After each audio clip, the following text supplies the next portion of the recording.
Hi future doctors, welcome to the next class. In this class we will discuss about time period of time period of short bar magnet in uniform magnetic field capital B. If you are suspending a magnet by using a small string in uniform magnetic field,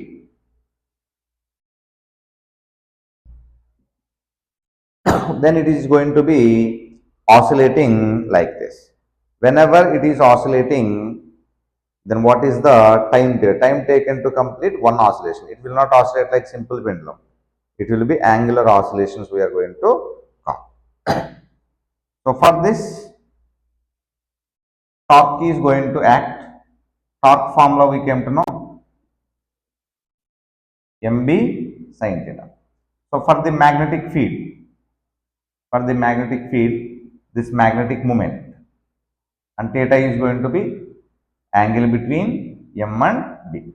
If this theta is small, angular oscillations will be very small. If theta is small, we will write MB theta. Now torque tau is equal to torque acting on rectangular object. Tau is equal to I alpha. So alpha is equal to MB by I into theta. So here alpha is directly proportional to theta. This is alpha, this is theta, this is directly proportional. Don't get confused with this alpha. Alpha is nothing but angular acceleration. We came to the condition for linear SHM. Acceleration is directly proportional to displacement. Both will be in opposite direction. Here also it will be same like this. Angular acceleration is directly proportional to angular displacement. Therefore, alpha is equal to omega square theta we will write. So, alpha is equal to mb by I theta. Now, if you compare these two, in place of omega square, what is there? Omega square equal to mb by I. I is moment of inertia. Then omega is root mb by I. Then omega is nothing but 2 pi by t we came to know, root mb by I, and t is equal to 2 pi root I by mb. This equation only you should remember. This derivation is not required. But why we have derived means you should understand why we are writing, why we are comparing with angular acceleration, linear acceleration. This is time period of the short bar magnet. I is moment of inertia of the short bar magnet. So if it's length L, breadth B. So moment of inertia is m into L square plus B square by 12.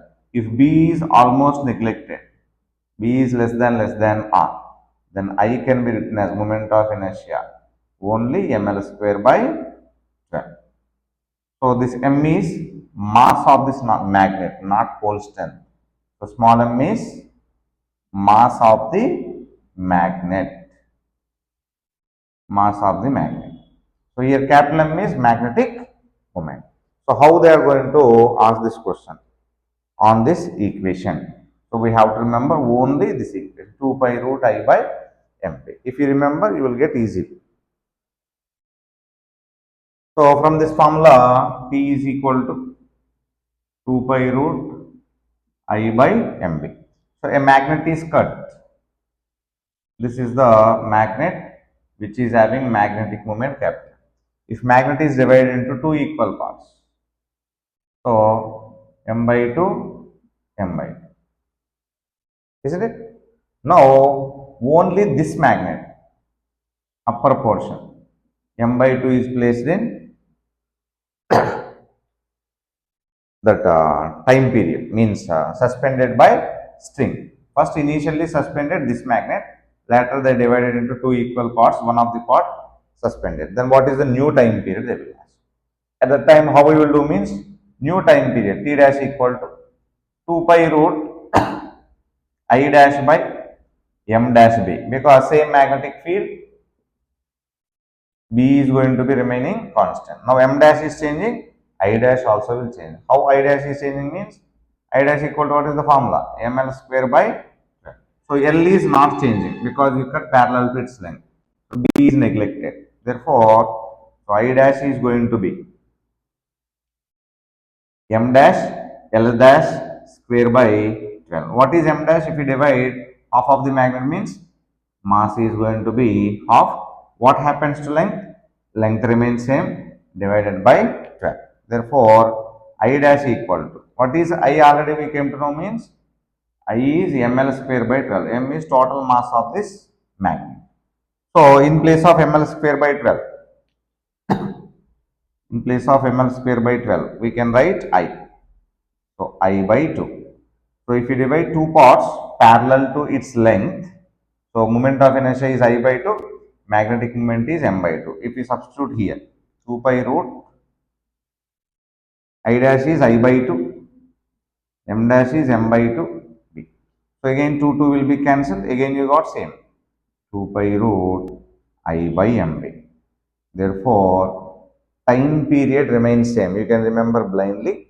Time period remains same if magnet is cut parallel to its length. If you use any one of the piece among all these 3 or 4, how many you divided? So it will be time period remains same. If it is divided n equal parts parallel to its length, n equal parts parallel to its length, then time period t dash equal to t. New time period by old time period is going to be 1 is to 1 we are going to get. If magnet is cut perpendicular to its length, then how it will be? If this is the magnet, now this magnet is cut perpendicular to its length, equal parts. Now, new length is L by 2, L by 2. New mass is M by 2, M by 2. Now, what is new moment of inertia? Directly we are doing I dash equal to M dash L dash square by 12. What is the new mass? M by 2. What is the new length? L by 2 whole square divided by 12. So, M L square by 12. I am writing this 2, 2 square. What you are going to get? 1 by 8. Then ml square by 12 can be written as I.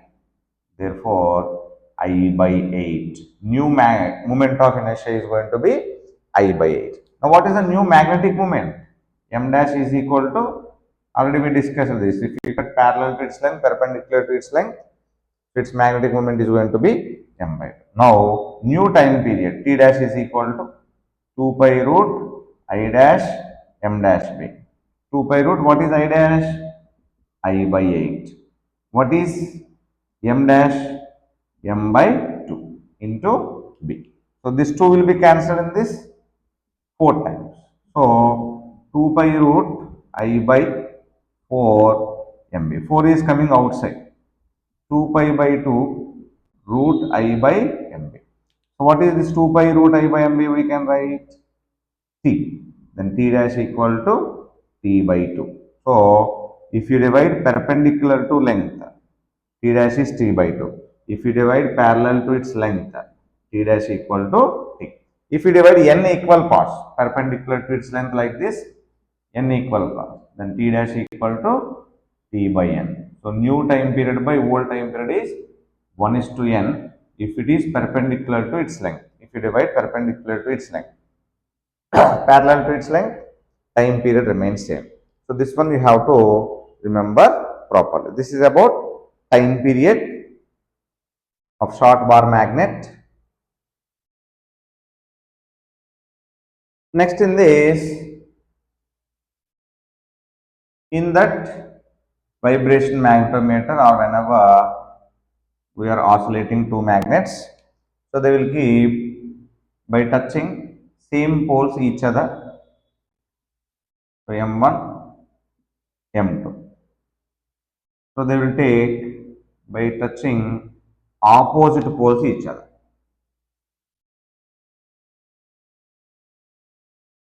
M1, M2. Similar magnets Similar magnet means their moment of inertia is going to be same. Otherwise, differently if you are taking I1, I2, that is also no problem. I1, I2. Now, what is the time period of this means T1 is equal to 2 pi root. So, resultant moment of inertia I1 plus I2 by what is the resultant magnetic moment M1 plus M2 into B. Uniform magnetic field they have taken. So, time period when same poles touching each other is T1. Next, when opposite poles touching each other, T2 is equal to 2 pi root I1 plus I2 by, so these two are opposite, therefore you will get M1 minus M2, which is bigger, M1 minus M2 into B. So what they will ask means, what is the ratio of their magnetic moments they will ask. At the time, this is simple mathematical calculation you have to do carefully. Now T1 by T2 is 2 pi root I1 plus I2 by M1 plus M2 into B. This one you can reverse and multiply. So, divided by M1 minus M2 into B by I1 plus I2 into 1 by 2 pi. So, 2 pi will be cancelled. I1 plus 2 cancelled, B cancelled. Then what remains? T1 by T2 is root of M1 minus M2 by M1 plus M2. T1 square by T2 square equal to M1 minus M2 by M1 plus M2. So, if you solve this by using component or different dividend method, sum and difference method they are going to call. Otherwise, you can cross multiply. Like that also you are going to get T1 square into M1 plus M2 is equal to T2 square into M1 minus M2. Now, if you multiply T1 square M1 plus T1 square M2 is equal to T2 square M1 minus T2 square M2. So, M1 terms you can separate T1 square M1 minus T2 square M1 equal to minus T2 square M2 minus T1 square M2. Okay. So, M1 is common, T1 square minus T2 square equal to, here what you are going to take common, M2 is common, minus T2 square minus T1 square. You can take minus also common, so minus M2 T2 square plus T1 square. To eliminate this minus, I am writing this one reverse, T2 square minus T1 square. So, once you wrote T2 square minus T1 square, you will make it into plus. Then, what is M1 by M2? So, T2 square plus T1 square by T2 square minus T1 square. So, they will give for you T1 and T2, they will ask you M1 and M2. At the time, if you remember this formula, directly you are going to get the answer. So, this is the time period when two magnets, so same magnet means magnetic moments in same direction or same poles touching each other time period, opposite poles touching each other time period, then they will ask what is the ratio of their magnetic moments. So, these are the problems they can give on time period. Other than this, they cannot give more in NEET exam. So, if you remember this formula, P is equal to 2 pi root I by MB. So, remaining all you are going to get. Similar formula you will be getting for dipole also in electric field. So, that one we will see in our next class. So, presently you can practice problems on this. In 2024 they asked problem on this equation, but trying to do calculations are important. Applying calculations are going to be careful. Thank you.